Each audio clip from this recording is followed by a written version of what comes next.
今仔日是5月7日劳动节，也是台湾的劳工团体台湾劳工阵线成立40周年的日子。这40年来，因为着台湾劳工争取一礼拜会当休2日，和劳工保险，也有退休金等等，也促成工会主法。即马台湾才有遐尼济工会组织为着台湾劳工伫咧出声。为着要互大家了解到劳工运动历史意义，因举办一个特典，希望透过英国影像和资料，启发众人来思考劳动议题。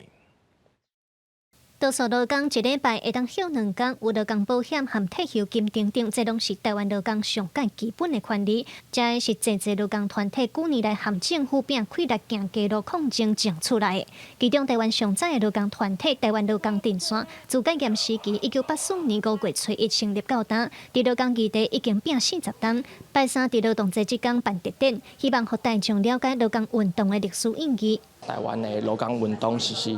甲台湾的规个民主甲社会这变化去做一寡的改变，包括讲劳动一开始是来做迄劳工争议的这部分，后来搁做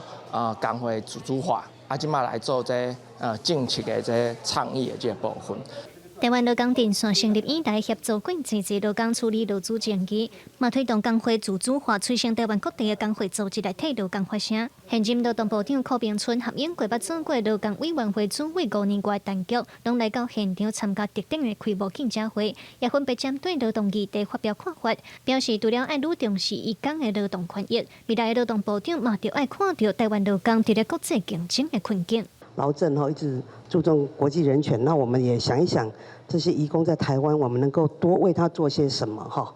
所以在这个劳动人权上，我们其实一路都把劳政当成我们的伙伴了哈。那我想未来哈，我们王市长也在这里哈，也会跟我们劳政哈一起来关怀我们所有劳动的权益哈，大家是好伙伴，也会一起为这个我们劳工争取更好的权益而努力。佩珊，因为他是长期过去我们在劳动法案的一个修订上，大概都有跟他接触过。那新的部长一定要有更多的朝野，更了解今天台湾的劳工在面临国际的竞争，他们所面临的很多困境。他都必须要好好未来跟劳工沟通。劳工阵线对上早的法律支援到发起社会运动，到达也继续为台湾劳工向政府提出真济劳动政策的建议。这个劳工运动特典办伫咧台北的新富町文化市场，对5月初1办到初8，嘛希望会当启发社会对劳动议题思考。记者卢尚如、郑俊尧台北报道。